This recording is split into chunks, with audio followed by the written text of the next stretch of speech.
Sir प्रणाम, मैं हूं हिमांशु द्विवेदी। स्वागत है आपका हमारी खास पेशकश चर्चा में। चर्चा में आज का हमारा विषय वह है जो पूरे देश में इस समय सुर्खियों का विषय बना हुआ है। कायदे आजम मोहम्मद अली जिन्ना को इस देश से विदा हुए तकरीबन 74 साल हो गए। जिन्ना जी को इस दुनिया से महरूम हुए भी तकरीबन 73 साल हो गए, लेकिन इसके बावजूद भी देश की सियासत अर्थात हिंदुस्तान की सियासत में जिन्ना समय समय पर अपनी उपस्थिति दर्ज कराते रहते हैं। हमारा आज का विषय है यूपी में जिन्ना का जिन्न। दरअसल उत्तर प्रदेश में विधानसभा चुनाव होने हैं और वहां के पूर्व मुख्यमंत्री और समाजवादी पार्टी के सुप्रीमो अखिलेश यादव ने पाकिस्तान के संस्थापक मोहम्मद अली जिन्ना का जिक्र छेड़कर एक नए विवाद की शुरुआत कर दी है। हरदोई जिले में समाजवादी विकास यात्रा को लेकर पहुंचे अखिलेश यादव ने जिन्ना को देश की आजादी का नायक बताया। अपने भाषण में उन्होंने जिन्ना की तारीफ करते हुए कहा कि उन्होंने आजादी के लिए संघर्ष किया था।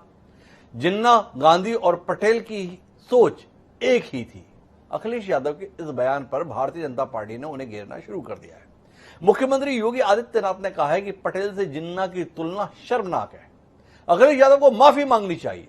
भाजपा के प्रदेश अध्यक्ष सुरेंद्र देव सिंह ने ट्वीट किया कि सरदार पटेल की जयंती पर अखिलेश यादव जिन्ना का गुणगान क्यों कर रहे हैं।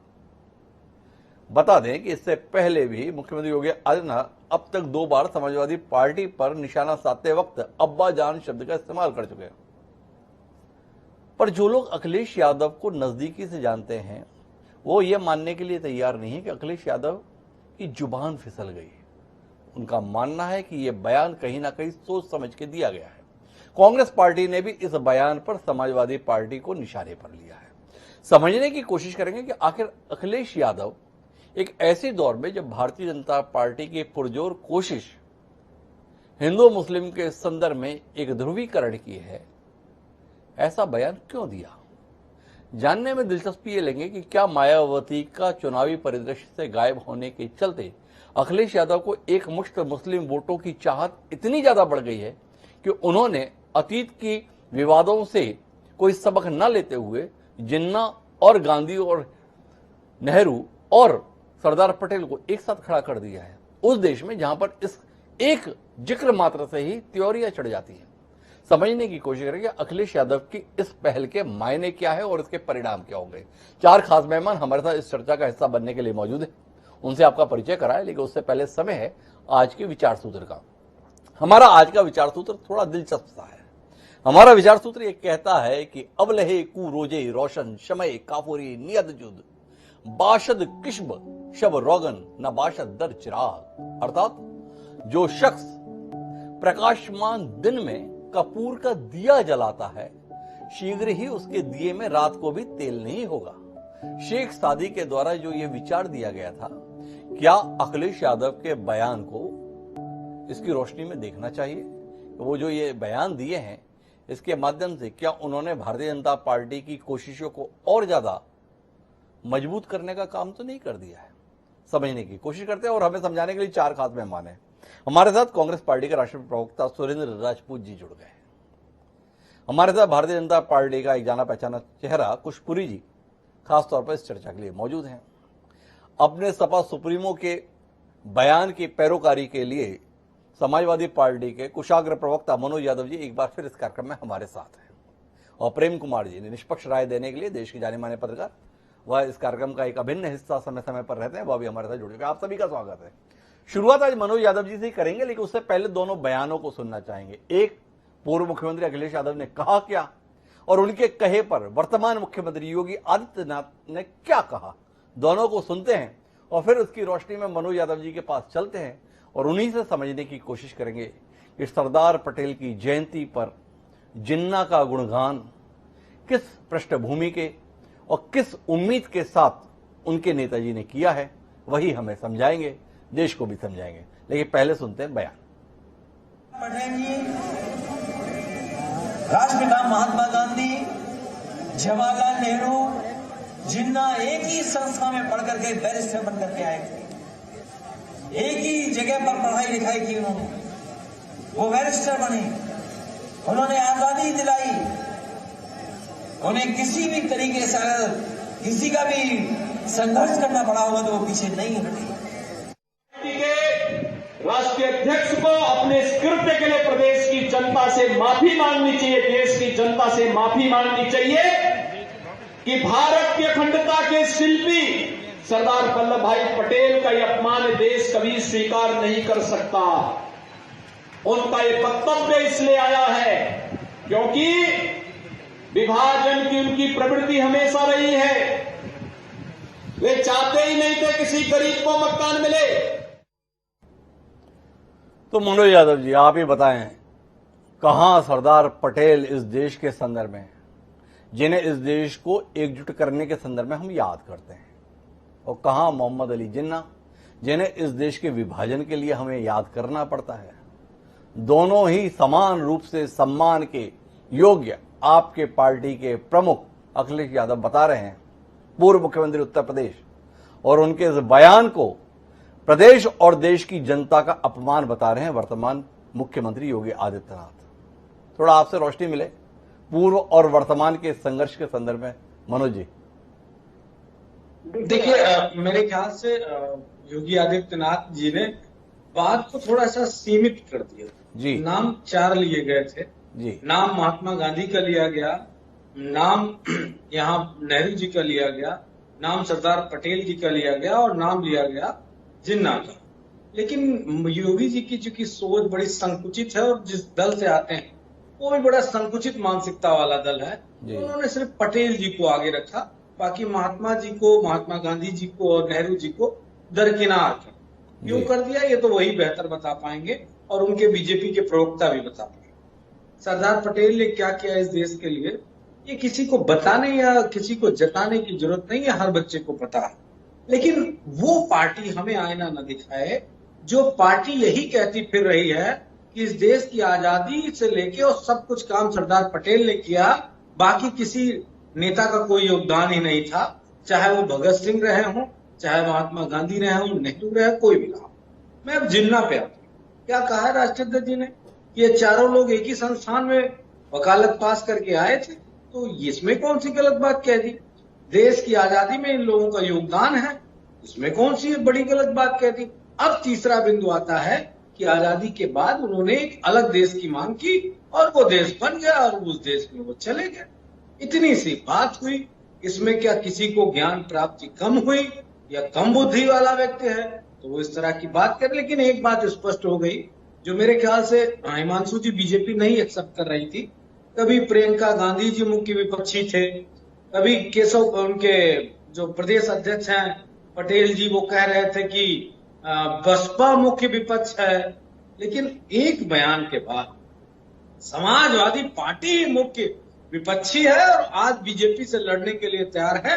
ये बीजेपी ने खुद एक्सपोज कर दिया, सामने लाके रख दिया कि उत्तर प्रदेश में अगर चुनाव किसी से होना है तो सिर्फ और सिर्फ समाजवादी पार्टी से होना है और शायद उन्हीं से लड़ पाएंगे, तो इस तरह की बातें भी कह पाएंगे। इस परिप्रेक्ष्य में बयान दिया गया और बीजेपी के लोगों ने मनोज जी, बड़ी विनम्रता के साथ आपके द्वारा दी गई दलीलों पर ही कुछ बात कर लेते हैं। आपने कहा गलत क्या कह दिया?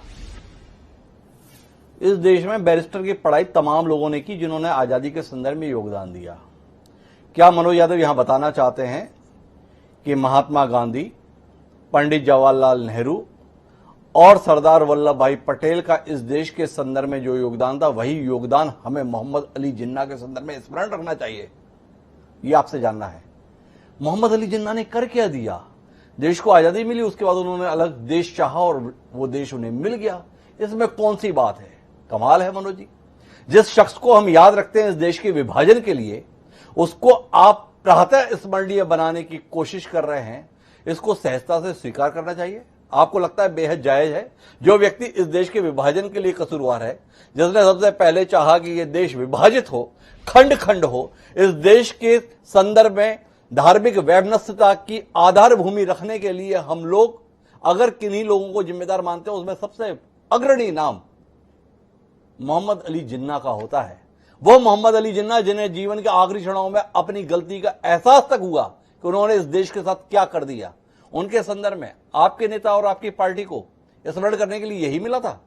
वो दिन जो इंदिरा गांधी की शहादत का था, वो दिन जो सरदार वल्लभ भाई पटेल के जन्मदिन का था, उस दिन आपको जिन्ना को ही स्मरण करने की जरूरत आन पड़ी थी। किस लिए?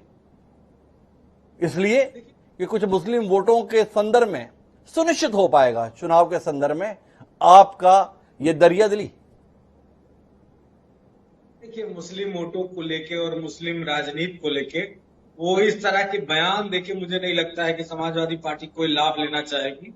समाजवादी पार्टी ने जो मुसलमानों के लिए किया है, जो इस प्रदेश के डेवलपमेंट के लिए किया, हर जाति धर्म के लिए किया, वो बात जग जाहिर है। उसमें मुझे नहीं लगता है कि हमें कोई टार्च रोशनी दिखाने की आवश्यकता मुझे लगता है कि पड़े मुझे या कहना पड़े।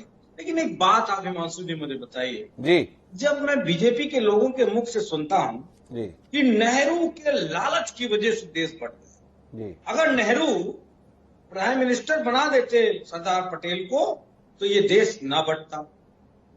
अब मुझे नहीं ये समझ में आ रहा है कि नेहरू जी का दोष है, जिन्ना जी का दोष है, या किसी और।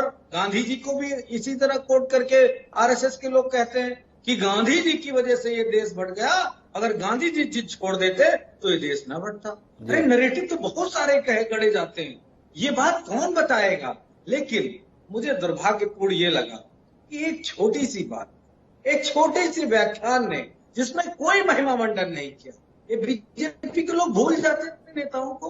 पाकिस्तान का प्यार, जिन्ना से प्यार, उसकी मजार पे जाके चादर चढ़ाने से लेके कुंटल भर का फूल चढ़ाने तक किसने किया था? तो समाजवादी लोग थे, कांग्रेस के लोग थे, बसपा के लोग थे, कि आडवाणी थे। और कौन गया था पाकिस्तान बस लेके? वो क्या मनमोहन सिंह जी गए थे क्या? समाजवादी पार्टी के रक्षा मंत्री गए थे क्या? कौन गया था बस लेके? और फिर बिना देश को बताए किसका हवाई जहाज पाकिस्तान की धरती पे उतर गया बिरयानी खाने के लिए? ये बीजेपी के लोग ना बताएं, ये नैरेटिव ना सेट कर। तो गुमराह नहीं कर पाओगे आप, जो करना था कर चुके। आप बताओ कि डीजल पेट्रोल क्यों महंगा है, कब सस्ता होगा, ये बात कौन बताएगा? जब इनके उप मुख्यमंत्री से सवाल पूछा जाता है, जिन्ना पे तो बड़ी बड़ी बातें करते हैं, श्री अखिलेशुद्दीन और जिन्ना मोहम्मद को कह देते हैं। जब कहते हैं कि पेट्रोल के दाम आज फिर बढ़ गए तो करे हटो सामने से, हट जाओ सामने से। मतलब आपको इसी सब्जेक्ट पे आना। लेकिन एक बात हिमांशु जी, बड़ी ईमानदारी से, हम भारत की आजादी के बाद, इस देश में संविधान लागू होने के बाद, जिसको संवैधानिक दायरे में रह के जो कुछ कहना है उसको कहने का पूरा अधिकार है। मनोज राष्ट्रीय अध्यक्ष जी ने कुछ मनोज जी, आपके नेताजी के बयान पर सवाल है, आपको आपत्ति इस बात पर है कि भाजपा ये सवाल क्यों उठा रही है? भाजपा को दरकिनार करते हैं और आपसे सीधा सवाल करते हैं, मोहम्मद अली जिन्ना को समाजवादी पार्टी नायक के तौर पर देखती है या खलनायक के तौर पर? सीधा सवाल। और इस सवाल को पैदा करने का कारण आपके नेताजी ने दिया है। नेताजी ने बयान दिया, नेताजी ने उल्लेख किया, इसलिए जरूरत आन पड़ी है कि आपके मंतव्य को समझें। वातावरण यह बन रहा है कि चुनाव में मुसलमान वोटों पर आपकी निगाह है, मुसलमानों को खुश करने के संदर्भ में जिन्ना के गुणगान की आपकी चाह है। इस चाह के संदर्भ में स्पष्ट तौर पर मनोज यादव जी बताएं, भाजपा का नेहरू जी के संदर्भ में, भाजपा का गांधी जी के संदर्भ में, भाजपा का पटेल जी के संदर्भ में बयानों पर हम पूरी साहब के पास बात करेंगे। पर मनोज यादव जी से जरूर जानने में दिलचस्पी है कि मोहम्मद अली जिन्ना को भारत के परिप्रेक्ष्य में वह नायक के तौर पर देखते हैं या खलनायक के तौर पर? और अगर जैसा वो देखते हैं उसको स्पष्ट तौर पर कह सकते हैं? देखिए, हर व्यक्तित्व के दो पहलू होते हैं। अगर हम इस देश में महाकवि तुलसीदास की कल्पना करें, उन्हीं से उदाहरण लें, तो जब तक वो रामचरित नहीं, उसकी रचना नहीं करते हैं रामचरितमानस की, तब तक वो एक भोग विलासी पूर्ण रूप से व्यक्तित्व के रूप में जाने जाते हैं, जैसा लिखा है।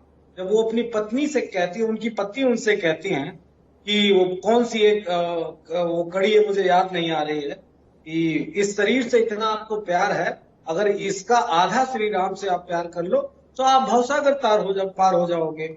इसी तरह वाल्मीकि जी के बारे में, इसी तरह तमाम सारे ऋषि मुनि हुई है, उनके बारे में है। दोनों पूरा जीवन का उनका विवरण किया जा सकता है। जिन्ना के बारे में बिल्कुल साफ गोई से कह रहा हूं, स्वतंत्र भारत से पहले के जिन्ना और स्वतंत्र भारत के बाद के जिन्ना में निश्चित तौर पे पूरा अंतर है।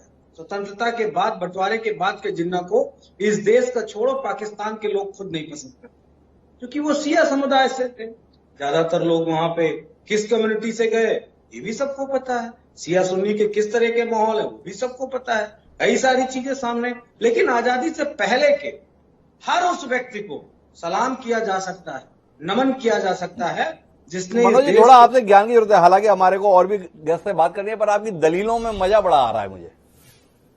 आपने बताया कि आजादी के पहले की जिन्ना अलग, आजादी के बाद की जिन्ना अलग। इतिहास के पन्नों को पलटकर देखिए, पाकिस्तान की आजादी 14 अगस्त 1947 की उल्लेखित है और भारत की आजादी 15 अगस्त 1947 की है। तो आपसे समझना चाहता हूं, ये आजादी के बाद जिन्ना अलग, आजादी से पहले की जिन्ना अलग, ये जो आपका दृष्टिकोण है, इस दृष्टिकोण को कैसे समझें? जिसके कारण से इस देश के विभाजन की बुनियाद पड़ी, उसके संदर्भ में स्वीकारने में मनोज यादव कांप रहे हैं, किस लिए? नहीं, ये बात आप किस पर्पज से कह रहे हैं कि मैं कांप रहा हूं?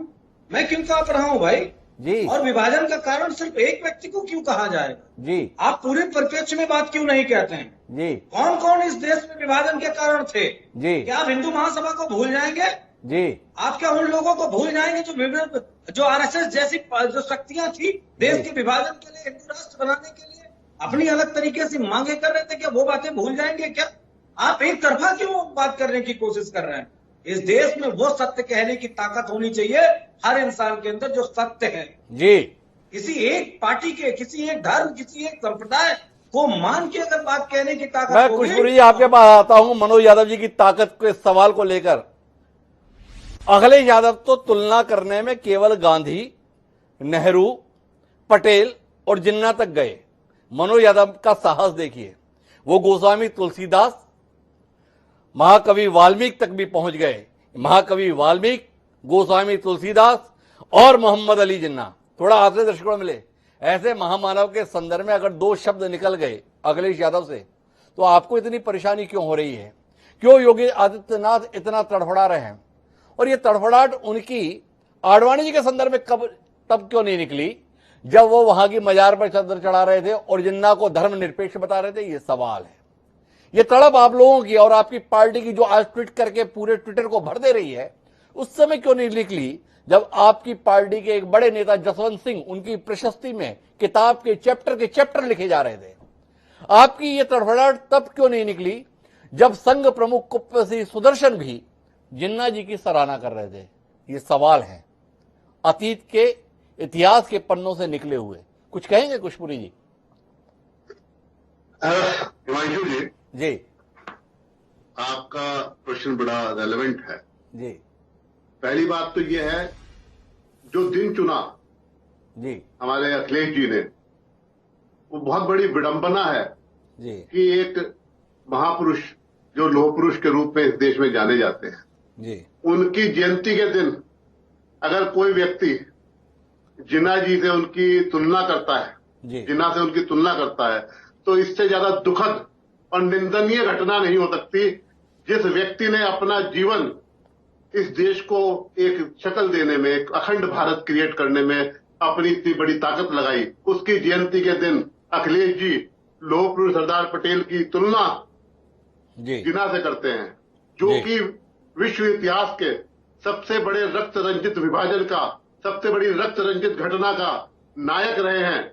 उस जिन्ना से सरदार पटेल की तुलना, महात्मा गांधी की तुलना, जवाहरलाल नेहरू की तुलना, जो हमारे राष्ट्र नायक हैं, वो एक इससे ज्यादा दुखद और निंदनीय घटना नहीं हो सकती।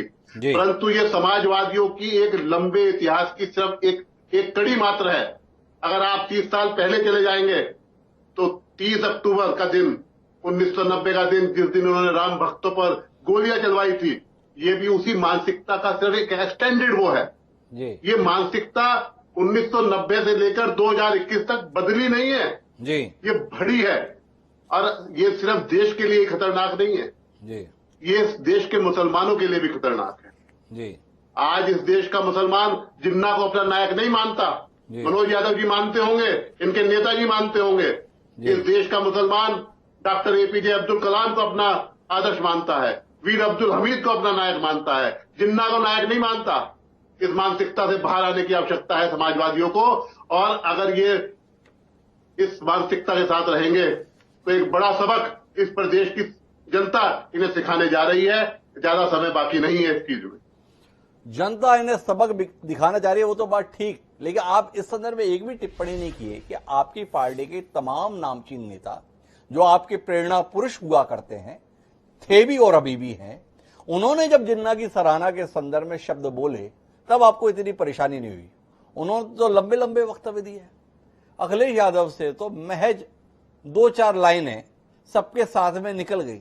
आपको ऐसा लगा जैसे पूरी जमीन ही धसक गई, इस देश का वजूद ही मानो खतरे में आ गया, इस देश के अंदर मतलब कुछ बचा ही नहीं राष्ट्रभक्तों के संदर्भ में। थोड़ा रोशनी मिलेगी आपसे कि अखिलेश यादव का एक बयान, जिन्ना का एक उल्लेख जिसमें पूरा नाम तक नहीं लिया, उसमें आप इतने तड़प गए, इतने परेशान हो गए, इतने फफक रहे हैं, आपके आंसू रुक नहीं रहे, कल से बहते हुए समंदर आ गया है।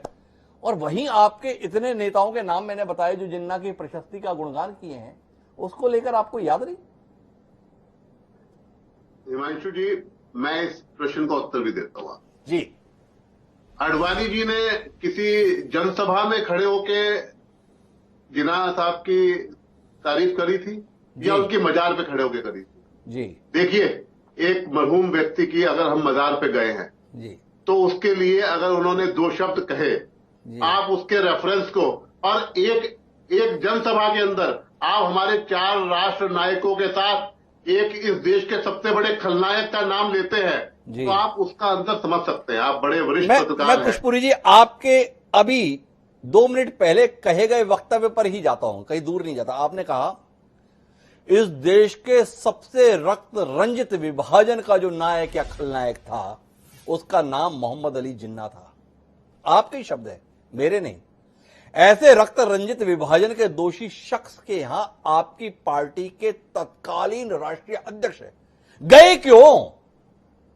इसका उत्तर है, जब इतने ही खराब शख्स हैं, इतने ही बड़ी उनकी नकारात्मक भूमिका इस देश के संदर्भ में है, इस देश के शहीदों के खून का अपमान हो जाता है, एक नेता अगर उनका नाम सम्मान से ले ले, तो ऐसे शख्स की मजार पर जाने की जहमत आपकी पार्टी के राष्ट्रीय अध्यक्ष ने उठाई क्यों थी? इसको लेकर कोई सवाल का जवाब आपके पास है खुशपुरी जी, जो आज आप अखिलेश यादव के एक बयान मात्र में इतने तड़प रहे हैं? अपने आप को उस वक्त भी आडवाणी जी के इस बयान से अपने को अलग कर लिया था, और भारतीय जनता पार्टी जिन्ना साहब की किसी भी प्रकार की इंडोर्समेंट के खिलाफ है, क्योंकि वो भारत के एक इतनी बड़ी दुर्घटना के जिम्मेवार रहे हैं। और मनोज जी कह रहे थे कि 1947 में देश आजाद हो गया, उसके बाद देश का विभाजन हो गया। एक लंबा समय जिन्ना साहब ने मुस्लिम नेशन के लिए एक लंबी कैंपेन चलाई, और इतना जहर इस देश के अंदर भरा है, उसके लिए जिम्मेवार थे वो, और मैं बिल्कुल उन्हें कंडेम करता हूं। इसके लिए जिम्मेदार थे। खुशपुरी जी मानते हैं कि आडवाणी जी से गलती हुई थी, लेकिन मैं सुरेंद्र राजपूत जी के पास में रुक करता हूं। सुरेंद्र राजपूत जी, आपसे समझना चाहता हूं, ये समाजवादी पार्टी और भारतीय जनता पार्टी के बीच में जिन्ना जी को लेकर जो विवाद चल रहा है, ये देश के प्रति प्रेम, नायकों के सम्मान और असम्मान को लेकर है कि 4 महीने बाद जो चुनाव होने हैं, कुल मिलाकर उसमें अपनी सफलता की दुकान सजाने को लेकर है? कुल मिलाकर आपसे थोड़ा नजरिया मिले, इन 2 महाशक्तियां जो उत्तर प्रदेश की मानी जाती हैं, इनके बीच में सियासत का विषय इस समय मोहम्मद अली जिन्ना हो रखे हैं। क्यों हो रखे हैं? देखिए, सबसे बड़ी बात हिमांशु भाई, आपने खुद ही सवाल किया और आपने खुद ही जवाब दिया। सैल्यूट करते हुए आपके इस कला को भी कि आपने इतने अच्छे से डिबेट कंडक्ट की और दोनों लोगों को जिस तरीके की बात की और जिस तरीके से उन लोगों को आपने ग्रिल किया सही तरीके से, ये आप बधाई के पात्र। धन्यवाद। चुनाव है, वरना तो कौन इनको पूछ रहा है? आप हमको छोटी सी बात बताइए, भारतीय जनता पार्टी के लोग इतनी बड़ी बड़ी बातें कर रहे हैं। सतीश गौतम है अलीगढ़ के सांसद। सतीश गौतम ने एएनयू में कहा था जिन्ना की तस्वीर नहीं रहनी चाहिए। बहुत बड़ा आंदोलन चलाया था, आप भी इसके जानकार। आज तक जो तस्वीर हटा पाए क्या? आपने बाकी जो जसवंत सिंह साहब का, आडवाणी साहब का, केसी सुदर्शन साहब का तो आपने कह दिया, लेकिन आप मुझे बताइए उसे हटा पाए क्या? सावरकर और जिन्ना, ये दोनों एक थैली के चट्टे बट्टे हैं, एक सिक्के के 2 पहलू हैं। दोनों ही कट्टरवाद को, दोनों ही 2 नेशन थ्योरी को, और दोनों ही सारी चीजों को करते हैं। लेकिन सबसे बड़ी बात आज की डेट में ये है कि समझ से बाहर है कि आज समाजवादियों को उनका नाम लेने की आवश्यकता क्या है। एक चीज तो मैं साफ बता दूं, यहां जिन्ना के नाम पर एक वोट नहीं है पूरे देश में, एक वोट नहीं जी। मैं जिम्मेवारी से कहता हूं। दूसरी बात आप समझ लीजिए कि प्रियंका गांधी जी जब से आई है और जब से उन्होंने महिलाओं के प्रति 40% टिकट में आरक्षण की बात कही जी, स्कूटी देने की बात कही, स्मार्टफोन देने की बात कही, जब से उन्होंने 3 सिलेंडर मुफ्त देने की बात कही, जब से उन्होंने कहा कि 2,500 रुपए क्विंटल गेहूं खरीदेंगे और 2,500 क्विंटल दाल खरीदेंगे, 400 रुपए क्विंटल गन्ना खरीदेंगे, तब से जो है सब लोग परेशान हो गए हैं रैलियां देख करके भी हमारी, और किसानों के प्रति और नौजवानों के प्रति और महिलाओं के प्रति जो प्रेम है वो भी, और प्रियंका गांधी जी के प्रति जो नौजवानों में, किसानों में, महिलाओं में आकर्षण है उसमें भी। मैं आपसे साफ कहता हूं कि आज आदरणीय योगी आदित्यनाथ जी का वॉच देखिए, अखिलेश जी ने तो 4 लोगों का नाम लिया जी, वो खाली पटेल जी पे क्यों अटक गए? जी, उन्होंने सावरकर का नाम क्यों नहीं लिया? उन्होंने नाम डॉक्टर मुंजे का क्यों नहीं लिया? उन्होंने नाम जो है जिस श्यामा प्रसाद मुखर्जी ने मुस्लिम लीग के साथ बंगाल में सरकार बनाई, उनका नाम क्यों नहीं लिया? चुनाव है, चुनाव में मैं आपको बता दूं आदरणीय योगी आदित्यनाथ जी, असलियत के मुद्दों पर चुनाव होगा, परेशान मत होइए। आपसे लोग जिन्ना के बारे में या पटेल जी के बारे में नहीं पूछेंगे, क्योंकि आप पटेल के बात अगर मान रहे होते तो आपने आरएसएस को बैन कर दिया होता जी। आप मानिए पटेल साहब की बात और कर दीजिए आरएसएस को बैन, हम मान जाएंगे कि आपका पटेल साहब के प्रति बहुत समर्पण, लेकिन नहीं कर सकते। सुरेंद्र जी, मैं बीच में रोकता हूं आपको। पटेल जी के प्रति प्रेम है तो वो आरएसएस को बैन कर दें, इसमें सवाल है, आपसे पूछे बगैर रह नहीं सकता कि क्या कांग्रेस का पटेल के संदर्भ में प्रेम है? अगर प्रेम था तो पटेल साहब ने बैन लगाया था, कांग्रेस ने हटाया क्यों? अगर भाजपा के संदर्भ में आज आप 70-75 साल बाद चाहते हैं कि वो आरएसएस पे बैन लगा दे क्योंकि पटेल जी ने उस समय लगाया था, उस बैन को खोला किसने था? भाई आप तो उन अग्रणी कुछ पत्रकारों में से जो पढ़ लिख करके आते हैं, आपसे तो हम लोग सीखते। प्रेम कुमार जी भी बैठे हुए हैं। कोर्ट के कहने से और पटेल साहब को लिखित आश्वासन देने से कि साहब हम अपना संविधान बनाएंगे, तब ये बैन हटा था जी। उसके बाद जब इंदिरा जी ने बैन लगाया था तो उस बैन को कोर्ट ने हटाया था। कोर्ट के स्थित तो ऊपर हम नहीं जा सकते, आप समझिए मेरी बात को, हम संविधान को मानने वाले लोग हैं। तो सुरेंद्र राजपूत जी, फिर से सवाल है, माफी के साथ बीच में रोक दे रहा हूं, नाराज मत होइएगा।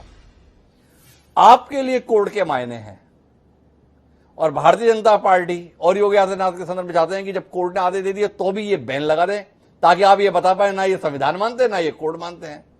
कुछ ज्यादा बड़ा खेल नहीं खेल रहे सुरेंद्र राजपूत जी यहाँ कार्यक्रम में?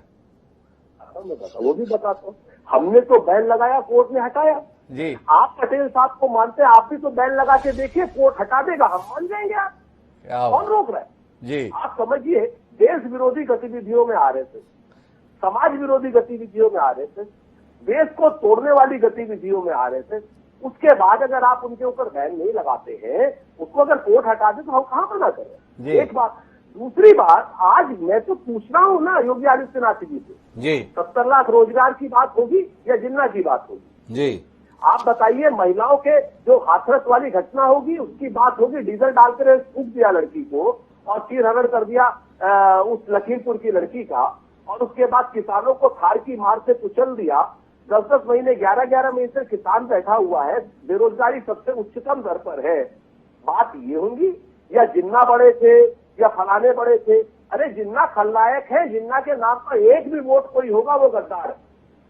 पूरे देश में किसी के तो सुरेंद्र जी, मेरा आपसे सवाल है, आप जिस स्पष्टता के साथ बोल रहे हैं कि जिन्ना खलनायक थे, तो अखिलेश यादव से राजनीतिक भूल हो गई या उन्होंने सुनियोजित खेल खेला है, दांव खेला है, जिसके संदर्भ में सुरेंद्र राजपूत को लगता है ये दांव चलने वाला नहीं है? हुआ क्या? उल्लेख तो अखिलेश यादव ने किया ना, पकड़कर भाजपा बैठ गई। मैं बहुत स्पष्ट रूप से कह रहा हूं कि ये भारतीय जनता पार्टी और समाजवादी पार्टी, ये दोनों जाने हमने नहीं खेला। हम तो ये जानते हैं कि जिन्ना के नाम पर एक वोट नहीं है पूरे देश में, एक भी। सुरेंद्र राजपूत जी का कहना है कि जो भी खेल है वो भाजपा और समाजवादी पार्टी का है, हमारा कोई खेल नहीं है। बाकी उनकी दो बातें बहुत स्पष्ट कि जिन्ना इस देश के लिए खलनायक है और उत्तर प्रदेश में जिन्ना को उल्लेख करके एक वोट नहीं मिल सकता है। लेकिन प्रेम कुमार जी के पास में ऐसी व्यवस्था नहीं है कि वो ये कहे कि मैंने भी ये खेल नहीं खेला है। जिसने भी खेला है, प्रेम कुमार जी उस खेल में क्या खेला है थोड़ा हमें समझाइए ना। क्या अखिलेश यादव कल के आए हुए राजनेता नहीं है, मजे हुए राजनेता हैं। 5 साल उत्तर प्रदेश जैसे राज्य के मुख्यमंत्री रह चुके हैं, अनेकों बार के सांसद हैं, मुलायम सिंह यादव के बेटे हैं। ऐसे ही निकल गया होगा या कुछ सोच के निकाला, और जिस सोच से निकाला वो काम बन रहा है। सुर्खियों में है अखिलेश यादव। लंबे समय से प्रियंका गांधी सुर्खियों में थी, सुरेंद्र राजपूत जी जिनका उल्लेख कर रहे थे। प्रियंका गांधी की गोरखपुर रैली का कहीं उल्लेख नहीं है जो कल हुई। सारा उल्लेख अब केवल अखिलेश यादव और उनके बयान पर है, जिन्ना पर है। क्या सोचते हैं प्रेम कुमार जी इस पूरे खेल को? निश्चित रूप से हिमांशु जी, भारतीय जनता पार्टी के नजरिए से देखें तो राष्ट्रीय स्तर पर उनको कांग्रेस दुश्मन है उनके सामने, और उत्तर प्रदेश के में समाजवादी पार्टी उनका मुख्य चुनौती उनके सामने जी। तो वो न प्रियंका को बख्श दे सकते हैं, न अखिलेश यादव जी को बख्श दे सकते हैं जी। तो दोनों कोई मौका नहीं वो छोड़ा जाता, जबकि कांग्रेस पर अटैक किया जाए और अखिलेश यादव पर भी उनको बख्शने का सवाल नहीं उठता। अब ये जो बात उठी है, जो बयान आप सुना रहे थे अखिलेश यादव जी, तो अखिलेश यादव जी ने ये बात कही है निश्चित रूप से सोच समझकर ही कही जी। ऐसा नहीं कि अनायास उन्होंने कहा है, लेकिन उस बात में तथ्यात्मक रूप में कोई गलती हो ऐसा तो कोई खोज के निकाल नहीं सकता। मुझे उसमें कोई गलती नजर नहीं आती। पहली बात जी, क्यों नजर नहीं आती मैं आपको बताता हूं। देखिए, उसमें उन्होंने कहा कि ये लोग बैरिस्टर थे, एक जगह से पढ़े, एक जगह से पढ़कर आए, स्वाधीनता संग्राम किया, कभी पैर पीछे नहीं खींचे, हमेशा संघर्ष किया और आजादी, यही तो कहा जी। और आजादी अंग्रेजों को मार भगाया। अब आजादी दिलाई में हम लोग बट जाते हैं कि पाकिस्तान की आजादी, हिंदुस्तान की आजादी, लेकिन अंग्रेजों को मार भगाया अगर वर्ड टर्म लेते हैं तो निश्चित रूप से ये कॉमन हो जाता है कि हम सबने मिलकर अंग्रेजों को मार भगाया। देखिए, मोहम्मद अली जिन्ना से मिलने तो महात्मा गांधी भी जाने वाले थे। अपनी हत्या से पहले उनका अगला पड़ाव तो मोहम्मद अली जिन्ना से मिलने जाना था, और वहां हिंदुओं की सुरक्षा, अल्पसंख्यकों की सुरक्षा को लेकर के वो उनसे आश्वासन मांगने वाले थे। तो महात्मा गांधी, अगर हम अचानक इस रूप में देख लें कि जिन्ना खलनायक हो गए, तब तो महात्मा गांधी को एक प्लान ही नहीं करना था कि वो जाते उधर उनसे मिलते, और तब तो आडवाणी जी तक आते हैं, उनको भी प्लान नहीं करना चाहिए था। आपने सही सवाल उठाया कि मजार पर वो गए ही क्यों जी। तो बहुत बातें, तो हम इस तरह से नहीं देख सकते कि वो खलनायक थे बोल करके हम उनके स्वतंत्रता संग्राम में भूमिका को मिटा देंगे। देखिए, अगर हम सावरकर की प्रतिमा संसद में लगाते हैं तो स्वतंत्रता सेनानी मानते हैं, लेकिन हम उनको माफी वीर बोलते हैं तो क्योंकि वो भी एक सत्य है। वो अगर महात्मा गांधी के हत्यारों के साथ उनके निकटतम संबंध थे तो ये भी एक सच्चाई है, उसको हम मिटा नहीं सकते। तो हम लेकिन इसका मतलब ये भी नहीं है कि हम माफी वीर को हम स्वतंत्रता सेनानी कहना छोड़ दे। स्वतंत्रता सेनानी तो वो थे ही। देश का हर कोई व्यक्ति जो जेल गया आजादी की लड़ाई में स्वतंत्रता सेनानी है, जिसने पेंशन लिया, हमने पेंशन दिया, पूरी सरकार ने, पूरे देश ने स्वतंत्रता सेनानी होने का ही तो पेंशन दिया, तो वो थे निश्चित रूप से। तो इसलिए जिन्ना को इसी रूप में देखा जाए। कुमार जी, मैं बीच में रोकता हूं आपको और थोड़ा समझना चाहता हूं, किस रूप में बताना चाहते हैं आप मोहम्मद अली जिन्ना को इस देश के लिए? स्वतंत्रता सेनानी के तौर पर आप उन्हें प्रस्तुत करना चाहते हैं या आप उन्हें देश विभाजन के लिए दोषी ठहराते हैं? एक सीधा सवाल है प्रबुद्ध पत्रकार प्रेम कुमार जी, उलझने का विषय नहीं है। इस देश में मोहम्मद अली जिन्ना को किस रूप में याद किया जाता है? जनता के बीच रहने वाले प्रेम कुमार किस रूप में याद करते हैं? एक बात। और अगर आप आजादी के नायक के तौर पर उन्हें याद करते हैं तो कब से ये मांग लेकर आप निकलने वाले हैं कि उनकी तस्वीर केवल अलीगढ़ मुस्लिम विश्वविद्यालय में नहीं बल्कि देश की संसद में लगाई जानी चाहिए? इस पर भी मेरा आपसे सवाल है। निश्चित रूप से बहुत गंभीर सवाल है, महत्वपूर्ण सवाल है, और इसका उत्तर मैं देता हूं कि मोहम्मद अली जिन्ना जिन्होंने स्वतंत्रता संग्राम में एक भूमिका निभाई, लेकिन वो खलनायक हमारे लिए इसलिए हैं और रहेंगे क्योंकि वो पाकिस्तान बनने के जिम्मेदार हैं। यहां पर मैं टोकता हूं कि देश का विभाजन, मैं देश का विभाजन नहीं बोलता, कभी नहीं बोलता, बहुत सोच समझ कर बोलता। हम बटे नहीं है, हमसे पाकिस्तान अलग हुआ, इस देश का विभाजन नहीं हुआ, इस देश से पाकिस्तान कटकर बना। इस दोनों में फर्क होता है। हिंदुस्तान अगर बटा होता तो हिंदू और मुसलमान के आधार पर जैसे पाकिस्तान बना वैसे हिंदुस्तान भी बन जाता हिंदू राष्ट्र। लेकिन हमारा बंटवारा नहीं हुआ, हम यहां स्पष्ट रूप से बोलना चाहते। पाकिस्तान हमसे अलग हुआ और वो इस्लामिक राष्ट्र बना। हम तो धर्मनिरपेक्ष थे और हम धर्मनिरपेक्ष हैं, हमसे वो कटा। इस बात को समझने की जरूरत। अगर हम इस बात को समझेंगे तो वो खलनायक था मोहम्मद अली जिन्ना, लेकिन उसके बाद हम जो जिस चीज को याद करते हैं वो साझा संघर्ष। क्या 1857 में जिन लोगों ने जान दी थी वो आज के पाकिस्तान जो लोग हैं उनको स्वतंत्रता सेनानी नहीं मानेंगे? पाकिस्तान के लोग, क्या बांग्लादेश के लोग 1857 के लोगों को स्वतंत्रता सेनानी नहीं मानेंगे? प्रेम कुमार जी, आप कहीं उलझ रहे हैं, मैं फिर से रोकता हूं। आपने माना कि वो इस देश के संदर्भ में खलनायक थे, तो मेरा सवाल यह है, इस देश में आजादी के महानायकों का कोई दारिद्र्य है, कमी है, गिनाने के लिए नाम नहीं है, जिसके चलते अखिलेश यादव मजबूर हो गए कि यार नाम याद नहीं आ रहे, तो इसलिए महात्मा गांधी, पंडित जवाहरलाल नेहरू, सरदार वल्लभ भाई पटेल और मोहम्मद अली जिन्ना यही बोलने के लिए मजबूर हो गए। और नाम नहीं थे जिनका उल्लेख करके भी उनका भाषण पूरा हो सकता था, उन नेताओं के योगदान को स्मरण किया जा सकता था। क्या आपको नहीं लगता है कि अखिलेश यादव ने चाहे जानकर या अनजाने में कुल मिलाकर अपने पैर पे कुल्हाड़ी मारी है, भाजपा के हाथ में कुल्हाड़ी थमाई है और कुल मिलाकर अपनी गर्दन कटवाने के संदर्भ में परिस्थिति बनाई है? देखिए, आपके प्रश्न जो है निश्चित रूप से इस घटना की राजनीतिक व्याख्या की अपेक्षा रखते हैं, और राजनीतिक व्याख्या है कि इसको इस समय क्यों बोला गया, इसकी क्या मजबूरी है, क्या जरूरी।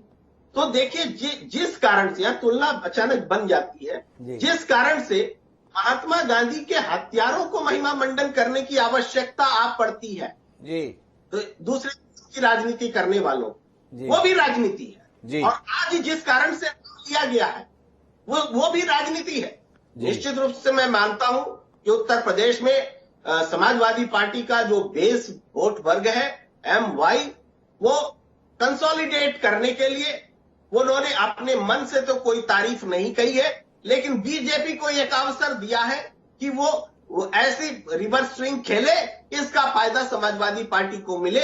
जो गैर बीजेपी दल है उनमें मुसलमान वोटों का ध्रुवीकरण न होकर समाजवादी पार्टी के पक्ष में ऐसा हो सके, ये उन्होंने रिवर्स स्विंग खेली है। ये रिवर्स स्विंग खेली है। इस नतीजे में प्रेम कुमार जी, तो मनोज यादव जी वापस लौट कर आता हूँ कि कुल मिलाकर मुसलमानों के वोट हासिल करने के लिए इस देश के गद्दारों के महिमा मंडन से भी आपको परहेज नहीं, ऐसा निष्कर्ष निकल कर आ रहा है। कैसे खारिज करेंगे इसे? क्या जरूरत आन पड़ी मोहम्मद अली जिन्ना के जयकारे लगवाने के लिए? क्या जरूरत आन पड़ी आपको इस देश के महानायकों के साथ में उस शख्स का उल्लेख करने के लिए जिसके संदर्भ में जनसाधारण में स्थापित है कि वह इस देश के विभाजन के लिए उत्तरदायी है? क्यों आपने उस भारतीय जनता पार्टी के हाथ में ये गेंद थमाने की कोशिश की जो कब से तलाश रही थी? ऐसे मौके मिले और वो आप पर रिवर्स स्विंग जैसा कहना है प्रेम कुमार जी का, आपके संदर्भ में हमारा कहना है बाउंसर डालने के लिए अस्त्र उपलब्ध कराने की जरूरत क्या आन पड़ी? थोड़ा रोशनी मिले।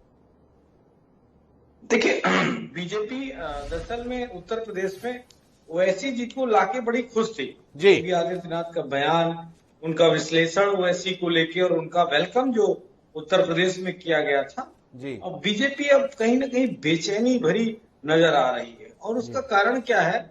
बिहार में तो मायावती से और कई सारे राजनीतिक दलों से ओवैसी जी ने गठबंधन किया और नुकसान उठा गए बाकी गठबंधन के लोग, उनको 5 सीटें मिल गई, बीजेपी की सरकार बन गई गठबंधन की वहां एनडीए के। लेकिन उत्तर प्रदेश में हुआ क्या कि भागीदारी संकल्प मोर्चा लेफ्ट चला गया और भाई साहब राइट की तरफ हैं। राइट वाले गठबंधन कर नहीं रहे हैं, अकेले लड़ेंगे तो उत्तर प्रदेश में मिलेगा क्या? तो बेचैनी है उत्तर प्रदेश की राजनीति में कि आखिर ये अगर फैक्टर्स जो तमाम सारे हैं अगर ये बिल्कुल सटीक हो गए तो बीजेपी के लिए बड़ी मुश्किलें आने वाली है। तो बीजेपी को इस पे लगातार बोलना चाहिए। हम तो कह रहे हैं समाजवादी पार्टी तो इस मेरा बात का भी मनोज जी स्वागत आपने करेगी। बड़ी अच्छी मीमांसा करने की कोशिश की, तो मेरा सवाल है कि जो ओवैसी के कारण से बेचैनी है भाजपा की, क्या वही बेचैनी ने अखिलेश यादव को मजबूर कर दिया जिन्ना जी के गुणगान के लिए? क्या ओवैसी भी आ गए? जिस समीकरण के आधार पर आप अपनी जमीन मजबूत समझ रहे थे, उसमें कुछ दरारें दिखने की आशंका पैदा हो गई है, इसलिए उसमें सीमेंट का मजबूत जोड़ लगाना था। जिन्ना से मजबूत सीमेंट कहां मिलता, तो इसलिए जिन्ना को लेकर आए ताकि मजबूती रहे, सुदृढ़ रहे, व्यवस्थित रहे। देखिए ईंटे मैं कह रहा हूं बार बार, ईंटे वो भी अव्वल दर्जे की अव्वल ईंटे और बेहतरीन मसाला सीमेंट का समाजवादी पार्टी के पास अभी बहुत है जी। और वो जो दीवार बनेगी और उठेगी चुनाव के दौरान, उसको ना तो ये ब्रेक कर पाएंगे, ना गिरा पाएंगे और ना ही उसको नांग पाएंगे। ये भी बिल्कुल स्पष्ट रूप से है। जिन्ना की जरूरत नहीं है, लेकिन बौखलाहट देखिए उत्तर प्रदेश के मुख्यमंत्री की। अभी गृह मंत्री का इस पे कमेंट में अपेक्षित हूं, कुछ ज्यादा अच्छा बोलेंगे वो, क्योंकि उनके मुख से और अच्छा लगेगा। तो अभी समाजवादी पार्टी ये अपेक्षा करती कि बीजेपी के लोग थोड़ा सा और परिभाषित करें, मुख्यमंत्री से लेके और प्रधानमंत्री तक। हम चाहते हैं आप बोलिए और बोल के उत्तर प्रदेश को। कुशपुरी जी के पास जाना चाहता हूं मनोज यादव जी, लेकिन आपकी बात में जो वजन है ना, लहजे में, उससे बड़ा प्रभावित हूं। एक उसके साथ ही सवाल उठाना चाहता हूं कि आपके पास ईंट बड़ी मजबूत है, सीमेंट का जो मसाला है वो भी बड़ा गजब का है, पर ये ईंट और सीमेंट का कर क्या रहे हैं? 2014 का लोकसभा चुनाव हुआ, किला तो बनाने की दूर है, आपसे गुंटी ना बनी। 2017 का विधानसभा चुनाव हुआ, उसमें आपसे कुटिया ना बनी। 2019 का लोकसभा चुनाव हुआ, उसमें आपसे नींव तक ना भरी गई, और आपके पास है सब कुछ सॉलिड। थोड़ा रोशनी दीजिए ना, किस लिए रख रखा था? इसी 2022 के संदर्भ में सारा कुछ। बिल्कुल, आपका सवाल बहुत शानदार है, इसके लिए आपको मैं बधाई दूंगा जी। समाजवादी पार्टी उत्तर प्रदेश में मुख्य रूप से जी मजबूत राजनीतिक दल के रूप में, भले हम एक प्रदेश की पार्टी हैं, भले हमारा विस्तारीकरण बहुत बड़ा नहीं हो पाया, उत्तर से दक्षिण तक नहीं जा पाए, लेकिन उत्तर प्रदेश में हमारी ताकत को कम आंकना मेरे ख्याल से उन राजनीतिक दलों के लिए बड़ा घातक साबित होगा।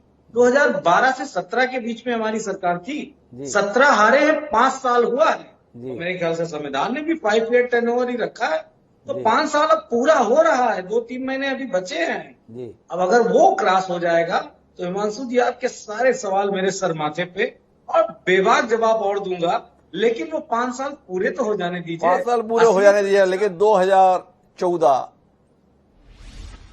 2017 और 2019 के संदर्भ में अभी मनोज जी बोलना नहीं चाहते, 2022 का इंतजार कराना चाहते हैं, कर लेंगे। लेकिन कुशपुरी जी के पास में वापस लौटते हैं और कुशपुरी जी से जानना चाहते हैं कि कुल मिलाकर 5 साल मजबूत सरकार चलाने के बाद में बोलने के लिए आपके पास में जिन्ना ही बचे। कुशपुरी साहब, अपने अतीत के महानायकों के बयानों को भूलकर एक अखिलेश यादव के मुंह से जिन्ना निकल क्या गया? आपको लग रहा है आपकी लॉटरी खुल गई, सारे पाप इसी से धुल जाएंगे अगर किए हैं आपने, और सारे पुण्य इसी के माध्यम से आपके हिस्से आ जाएंगे, इसलिए इसके अलावा कुछ नहीं बोलना है। स्वतंत्र देव सिंह पार्टी के प्रदेश अध्यक्ष ट्वीट कर रहे हैं, जिन्ना के प्रति इतना प्यार देखकर ऐसा लग रहा है भारत पाकिस्तान मैच के बाद 1-2 फुलझड़ी आपने भी जला ली होगी। तो भाई अखिलेश यादव ने 1-2 फुलझड़ी जलाई, आडवाणी जी ने क्या किया होगा? पूरी की पूरी दुकान जला दी होगी, क्योंकि उन्होंने तो क्या कुछ नहीं कहा था। जसवंत सिंह जी की आत्मा स्वर्ग में बैठी हुई, वो उसने क्या किया होगा? सवाल है, थोड़ा रोशनी मिलेगी कि आपके पास और आपके नेताओं के पास में अब यही बच गया है, जिन्ना, जिन्ना और केवल जिन्ना। हिमांशु जी, आपने प्रश्न को बड़ा घुमा फिरा के पूछा है। देखिए मनोज जी की पार्टी इस वक्त बहुत डेस्परेशन में है जी। अभी तो जिन्ना जी आए हैं, थोड़े दिन बाद ओसामा बिन लादेन भी आएंगे, मुल्ला उमर भी आएंगे। ये सब बहुत बड़े बड़े इनका मानवता के प्रति जो इन्होंने कार्य किए हैं, उनके विषय में भी समाजवादी पार्टी हमारे देश की जनता का ज्ञानवर्धन करेगी। मैं रोकूंगा कुशपुरी जी, रोकना चाहूंगा आपको। ये आपने स्क्रिप्ट रच दी है कि आने वाले समय में ये सब भी आप हम लोगों को दिखवाएंगे समाजवादी पार्टी की ओर से। जिस दमदारी के साथ में, जिस उत्सुकता के साथ में आप बोल रहे हैं, तो इसलिए मुझे पूछना पड़ गया कि समाजवादी पार्टी क्या करेगी। इसकी स्क्रिप्ट कहीं भाजपा ही तो नहीं लिख रही है? ऐसा वो हमें लिखने की आवश्यकता नहीं पड़ती। इनकी मानसिकता जो है ना, जो तुष्टीकरण की पराकाष्ठा है, जी। और मैंने बताया ये आज की नहीं है, ये मुलायम सिंह जी के टाइम से 1990 से चली आ रही है। राम भक्तों पे गोली चलवाने से लेके और आज जिन्ना जी की प्रशंसा तक, इनका चरित्र सबको पता है जी। और भारतीय जनता पार्टी को अखिलेश जी की कृत्य बताने की या मुलायम सिंह जी के कृत्य बताने की आवश्यकता नहीं है। हमारे पास अपने 4.5 साल का एक शानदार रिपोर्ट कार्ड है जी। और इस प्रदेश की दशा और दिशा दोनों बदलने का काम माननीय योगी जी ने किया है। और पिछले 7 साल में आदरणीय मोदी जी ने इस देश को जो दिशा दी है, जो दशा दी है और जो स्थान दिया है, हम उसके ऊपर चुनाव लड़ने जा रहे हैं। हम अखिलेश जी के वक्तव्यों पर चुनाव लड़ने नहीं जा रहे हैं। और मैंने सिर्फ ये बताया है कि समाजवादी पार्टी जिस तुष्टीकरण की नीति पर चलती आ रही है, ये उसकी पराकाष्ठा की ओर जा रहे हैं, उसकी पराकाष्ठा की ओर जा रहे हैं। लेकिन खुशपुरी जी, मेरा सवाल वापस है आपसे कि 4.5 साल की मजबूत सरकार चलाने वाले योगी आदित्यनाथ के पास फुर्सत कैसे रहती है? एक अखिलेश यादव ने इतना लंबा भाषण दिया, उसमें से एक शब्द निकल गया। योगी जी तो बहुत व्यस्त बताए जाते हैं, उसके बावजूद भी अखिलेश यादव के भाषण पे इतना ध्यान रखते हैं। किस बात का भय है अखिलेश यादव से, जिसके कारण से योगी आदित्यनाथ जी को उनके एक एक शब्द पर इतना ध्यान देना पड़ता है? देखिए, ध्यान देने की आवश्यकता नहीं पड़ती। आपके जैसे जो विद्वत हमारे मीडिया बंधु हैं, वो ये सब ज्ञान लगातार देते रहते हैं, तो वो अपने आप वो मीडिया में इतना हाईलाइट हो जाती है कि उस पर रिएक्शन देना पड़ता है। क्योंकि आप ही पूछते हैं कि आज अखिलेश जी ने ये कहा, आप बताइए आपकी क्या इस पे रिएक्शन है जी। तो मीडिया के चलते योगी आदित्यनाथ को मजबूर होना पड़ता है अखिलेश यादव के कहे हुए पर जवाब देने के लिए। मुझे सुरेंद्र राजपूत जी के पास जाना है, लेकिन मनोज जी कुछ हस्तक्षेप करना चाह रहे हैं। खुशपुरी जी की कोई बात अखर गई होगी या कोई अपनी पैरवी में उन्हें बात सूझ गई होगी। सुन लेते हैं मनोज जी क्या कहना चाह रहे हैं। जी मनोज जी। देखिए हिमांशु जी, इन्होंने 2 बार उस बात का जिक्र किया, इसलिए जवाब देना मेरा बनता है। आपके दर्शक भी सुनना चाहेंगे जी। अगर आदरणीय नेताजी ने जिस तारीख का और जिस सन का जिक्र कर रहे हैं ये, अगर वो गैर कानूनी, गैर संवैधानिक अपराध की श्रेणी में आया हुआ कृत्य था, तो जरूर उत्तर प्रदेश के किसी थाने में उनके खिलाफ मुकदमा हत्या का दर्ज होगा। और अगर नहीं दर्ज है तो जाके संविधान पे पैर छू लेना और हाथ उनको माथा टेक लेना और माफी मांग लेना संविधान से कि हम रोज टीवी पे बैठ के किसी एक नेता को, जिसने सुप्रीम कोर्ट के आदेश को और संविधान और लोकतंत्र की रक्षा करने के लिए कोई अगर कदम उठाया, उसको हम क्या कह के नवाजते हैं। बेशर्मी की पराकाष्ठा पार है। क्या बच्चों को शिक्षा देंगे आप अपने? यही अब खुशपुरी जी संविधान के पैर छुए, या जहां पर मुलायम सिंह यादव इंतजार करते रहते हैं कि जिनको उन्होंने बनाया, संवारा, यहां तक पहुंचाया, वो आकर उनके पैर छुए, वो एक अलग विषय हो सकता है मनोज जी, वो एक अलग दृश्य है। लेकिन मैं सुरेंद्र राजपूत जी आपके पास वापस लौटता हूं और आपसे समझना ही चाहता हूं कि पिछली बार बयान के संदर्भ में जब हम आए आपके पास, तो आपने कहा कि कांग्रेस के कारण बड़ी बेचैनी है। आपको वाकई लगता है कि कांग्रेस के कारण इतनी बेचैनी भाजपा और समाजवादी पार्टी में है और वो आपको किसी महत्वपूर्ण शक्ति के तौर पर देख रहे हैं? भाई आपके बयानों से तो यही लग रहा है जी। आप इस चीज को देखिए ना, आदरणीय आदित्यनाथ योगी जी के पास पिछले 5 सालों का बताने के लिए अगर कुछ हो तो बता दीजिए जी। एक भी चीज वो पिछले 20 दिन में 25 दिन में बोले हो, वो सिर्फ हिंदू मुसलमान, कांग्रेस ने फलाने दंगे कराए, सावरकर क्या नाम, नेहरू जी ऐसे थे, फलाने जी ऐसे थे, ढेमकाने जी ऐसे थे। इन सारी बातों का मतलब क्या है? आप पिछले 4 साल में अगर आपने 70 लाख रोजगार दिए होते तो आप कहते कि साहब हमने 70 लाख रोजगार दिए हैं और अगली बार हम बच्चों को स्कूटी देंगे। आप कहते कि हमने सारे बच्चों को लैपटॉप दिए, अगली बार हम स्मार्टफोन देंगे। आप कहते कि हमने 1 GB डाटा दिया है, अगली बार 5 GB डाटा देंगे। आप कहते किसानों की FRP गन्ने की हमने 400 रुपए क्विंटल कर दिया, अगली बार 800 रुपए क्विंटल करें। लेकिन ये सब तो कुछ नहीं किया ना आपने।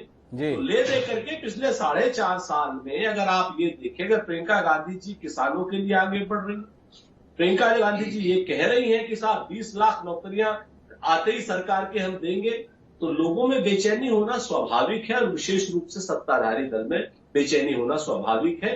और जो भीड़ उमड़ रही है उनकी रैली में, चाहे वो बनारस की रैली हो, चाहे गोरखपुर की रैली हो, एक प्रधानमंत्री जी का संसदीय क्षेत्र और गोरखपुर आदरणीय मुख्यमंत्री जी का गृह जन, अब दोनों जगहों पर अगर रैलियों में भीड़ उमड़ रही है तो इनके सत्ता पक्ष में बेचैनी होनी स्वाभाविक है। मैं तो आपसे फिर से एक ही बात कहता हूं कि आज भारतीय जनता पार्टी के लोग बड़ी बड़ी बातें कर रहे हैं, क्योंकि मैं बात समाप्त करके हट जाऊंगा दूसरी चैनल पे। बड़ी बड़ी बातें कर रहे हैं। महात्मा गांधी जी जिन्ना साहब से मिलने जाना चाह रहे थे रीयूनिफिकेशन के लिए, अल्पसंख्यकों के वहां के अधिकार की रक्षा के लिए। आखिर गोडसे ने उसी समय क्यों मार दिया उनको? सावरकर साहब का क्या रोल था उसमें, सभी लोग जानते हैं। आरएसएस का क्या रोल था उसमें, सभी लोग जानते हैं। तकनीकी तौर पे बचे हैं, मॉरली तो आज भी नहीं बचे। तो इन सारी बातों के विश्लेषण जब आप करेंगे तो ये एकेडमिक विश्लेषण है, चुनावी विश्लेषण नहीं है। मेरा सिर्फ प्रेम कुमार जी से और आपसे ये कहना है कि आज की डेट में भगवान के लिए एकेडमिक्स को जो है चुनावी विश्लेषणों में मत लाइए। जिन्ना आजाद भारत के लिए एक गद्दार था। एकेडमिक रूप से क्या थे वो हम बाद में अलग से बात कर लेंगे। आप समझिए 60 रुपए की पेंशन लेने वाले सावरकर स्वतंत्रता संग्राम सेनानी भी थे और अंग्रेजों के दलाल भी थे, क्योंकि 60 रुपए की पेंशन लेते थे ना वो अंग्रेजों से। आप समझिए इस बात को, ऐसा तो था नहीं कि नहीं लेते थे, और भारतीय जनता पार्टी के लोग मना करें कि नहीं लेते थे। तो दूसरी बात, अगर सावरकर 60 रुपए की पेंशन लेते थे तो उनको कहा जाएगा ना। और जिन्ना और उनकी जो पहली मुलाकात थी उसी में टू नेशन थ्योरी की बात आई 1937 में। कौन मना कर सकता है इसमें? सावरकर ने भी कहा था हिंदू मुसलमान एक साथ नहीं रह सकते, जिन्ना ने भी कहा था। तो इन सारी बात, ये एकेडमिक विषय है। चुनावी विषय आएंगे असलियत के विषय पर हिमांशु जी, चुनावी विषय आएंगे खराब कानून व्यवस्था पर, जलती हुई बेटियों पर, 70 लाख रोजगार पर। चुनावी जो बातें आएंगी गंगा में बहती उतराती हुई लाशों पर, इनसे पूछा जाएगा। अगर प्रियंका गांधी जी स्कूटी और स्मार्टफोन देने का वादा कर रही है तो आप लोग क्या कर रहे हैं और क्या दिया पिछले 5 साल में आप लोगों ने? उनसे डर गए हैं ये लोग। उस डर को सिर्फ और सिर्फ कभी जिन्ना के नाम पर, अभी तो बहुत सी चीजें आएंगी। ये लोग अभी देखिएगा, मैं आपको बताऊं, मंगल ग्रह तक पहुंच जाएंगे ये लोग, इतिहास में पौराणिक काल में पहुंच जाएंगे। इन लोगों के पास कुछ नहीं बचा, सिर्फ हिंदू मुसलमान के अलावा कुछ नहीं बचा। सुरेंद्र राजपूत जी इस बात से इत्तेफाक रखते हैं। उनका लगता है कि जिन मुद्दों पर बात चुनाव में होनी है उन मुद्दों से ध्यान भटकाने की कोशिश इस सारे सिलसिले में है। तो प्रेम कुमार जी, मेरा सवाल वापस आपसे पास लौटने में है कि क्या वो कोशिश सफल नहीं हो रही है जिस कोशिश में भारतीय जनता पार्टी प्रयत्नशील है? ये विपक्ष कह रहा है कि वह भारतीय जनता पार्टी के एजेंडे के अनुसार ही चीजें खेले। निश्चित रूप से हिमांशु जी, उत्तर प्रदेश में हिंदुत्व का मुद्दा या राम मंदिर निर्माण का मुद्दा जितना असर दिखाना चाहिए था वो दिखाता नहीं दिख रहा है। लोकसभा चुनाव में हम लोगों ने जो परिणाम उत्तर प्रदेश से बीजेपी के लिए देखे थे वो देशव्यापी राष्ट्रवाद का मुद्दा था जो परिणाम निकला था। लेकिन उत्तर प्रदेश में 90 से लेकर अभी देखें तो बीते 30 साल में पूरी जिंदगी जो बदल गई। जो युवा था आज प्रौढ़ हो चला है, जो उस समय प्रौढ़ थे वो ऊपर जा चुके या बहुत बुजुर्ग हो चुके, और जो नई आबादी है वो लोग अब नए सिरे से देख रही। उनके लिए रोजगार मुद्दा है आज, हिंदुत्व तो सबसे बड़ा मुद्दा नहीं है उनके लिए। ये बात अहम है और ये बात चुनाव में नजर आएगी, क्योंकि आप ये भी याद करेंगे कि जब नरेंद्र मोदी जी 2014 में आए थे जीतकर, तो युवाओं का साथ लेकर के सबका साथ सबका विकास, सबको रोजगार देने की बात, भ्रष्टाचार मुक्त समाज की बात, ये सारी चीजें थी। तो वो बातें युवाओं को आज भी उत्तर प्रदेश में वो मुद्दा है, और उस मुद्दे से अगर बीजेपी हटती है और सिर्फ हिंदुत्व के मुद्दे पर जाती है तो आज राम मंदिर निर्माण का जब मुद्दा उठाएंगे तो उसमें भ्रष्टाचार का भी मुद्दा आएगा और दूसरी बातें भी आएंगी। आज राम मंदिर निर्माण का मुद्दा आज परवान नहीं चढ़ रहा है, बात सच है। तो फिर क्या सकता है? तो नफरत की सियासत चढ़ सकती है, हिंदू मुसलमान का दंगा पोलराइज कर सकता है, ये बातें हो सकती है। तो ये आमतौर पर कई चुनावों में इसके परिणाम देखने को मिलते हैं, और हम ये नहीं कहते कि सिर्फ बीजेपी का, ये दूसरे पक्ष को भी इसी तरह से लाभान्वित करते हैं। जिनको अल्पसंख्यक या मुस्लिम वोटों की जरूरत होती है उनका भी इंटरेस्ट उसमें होता है। मैं कार्यक्रम समाप्त करने जा रहा हूं, लेकिन मनोज यादव जी कुछ हस्तक्षेप करने जा रहे हैं। एक बार उनकी टिप्पणी लेता हूं और फिर प्रेम कुमार जी 30 सेकंड का आपसे कंक्लूजन चाहूंगा। उससे पहले मनोज यादव जी का हस्तक्षेप। ये मनोज जी। देखिए हिमांशु जी, आपने जो शब्द कहा कि क्या बीजेपी की पिच पे समाजवादी पार्टी खेलेगी, तो ये मैं स्पष्ट किए दे रहा हूं। पिच भी हमारी होगी, बाउंसर भी हमारा होगा, यार्कर भी हमारा होगा और फुलटास और शॉर्ट पिच भी हमारी होगी। आउट सिर्फ बीजेपी होगी। चाहे जो कुछ हम फेंके, आउट बीजेपी होगी। पवेलियन में जाके बैठेगी बीजेपी, क्योंकि जनता ने दिया। मनोज जी, मुझे तो लगा कि आप कहेंगे कि बल्ला भी हमारा होगा, स्टंप भी हमारा होगा। पता नहीं कैसे आप इतने उदार हो गए। लेकिन मैं प्रेम कुमार जी आपसे समझना चाहूंगा एक आखिरी टिप्पणी कि आप सुधीर पत्रकार का मानना है कि हिंदू मुस्लिम होने की कोशिश है भारतीय जनता पार्टी के द्वारा, तो क्या ऐसे में अगर विपक्ष इससे बचना चाहता है तो उसकी जिम्मेदारी बड़ी नहीं हो जाती कि वो ऐसे मौके देने से बचे जिसमें भाजपा के संदर्भ में जो अपेक्षा या आशंकाएं दोनों कह सकते हैं हम जताते हैं वो ना हो पाए? बिल्कुल ये आइडियल कंडीशन है, लेकिन विपक्ष के सामने भी मुस्लिम वोट किसके पास जाए ये एक संकट है कि मुस्लिम वोट बीएसपी के पास चले जाए या एसपी के पास चली जाए कि कांग्रेस के पास चली जाए। तो जो जरूरत भारतीय जनता पार्टी को हिंदू वोटों के पोलराइज होने की है, वही जरूरत मुस्लिम वोट को अपनी तरफ खींचने और आकर्षित करने के लिए, वैसे ही उपक्रम करने के लिए विपक्ष को भी बाध्य कर रहा है। इसलिए मैं देख रहा हूं कि ये नफरत की सियासत सूट कर रही है दोनों पक्ष। लेकिन ये नफरत की सियासत सूट भले ही राजनीतिक दलों को कर रही हो, पर इस देश और प्रदेश के लिए बेहतर नहीं कही जा सकती। कुल मिलाकर मुद्दा विकास के संदर्भ में और लोगों की भलाई के संदर्भ में होना चाहिए, ना कि धर्म या जाति के आधार पर दलों के बंटने का सिलसिला बनना चाहिए। उम्मीद है उत्तर प्रदेश जैसे विवेकवान प्रदेश के नागरिक इस सत्य को समझेंगे और जब फैसला करने के लिए जाएंगे तो मुद्दे वो चुनेंगे जिसमें उनका भविष्य है, ना कि आजादी के 73 साल बाद नए सिरे से जिन्ना को नए दायरे में देखने की जरूरत हमें महसूस कराई जाए कि देश के विभाजन के लिए जिम्मेदार शख्स को हम महानायक मानने के लिए मजबूर हो जाए। उम्मीद है इस देश की सियासत में दिलचस्पी रखने वाले लोग इस देश की जड़ों के साथ खिलवाड़ नहीं करेंगे। देखें हमारी ये उम्मीद आने वाले समय में किस हद तक पूरी होती है। लेकिन आप सभी सुधीर मेहमानों का बहुत बहुत धन्यवाद इस गंभीर चर्चा का हिस्सा बनने के लिए। समय है अब आज के शेर का। हमारा आज का शेर सियासती लोगों की जो ये कोशिशें होती है उसी को समर्पित है। हमारा आज का शेर ये कहता है कि खुद ही लड़ जाएंगे इस बस्ती के लोग, कि खुद ही लड़ जाएंगे इस बस्ती के लोग, फेंक कर तकरीर के पत्थर चलो। वाकिफ राय बरेलवी ने जो ये शेर लिखा था ना, वो हम लोगों की मजबूरी और फितरत के संदर्भ में बड़ा ही सटीक है। इस देश के राजनेता जब तक अपना उल्लू सीधा करने के लिए इस प्रकार के जुमले उछालेंगे, तब तक हमारी जिम्मेदारी बढ़ जाती है कि हम उन जुमलों के फेर में ना पड़े। क्या हम ऐसा कर पाएंगे? विचार कीजिए और मुझको इजाजत दीजिए। फिर मिलेंगे जल्द ही नए विषयों के साथ। लेकिन दीपावली पर्व की आप सबको बधाई और अगली मुलाकात अब अगले सोमवार को।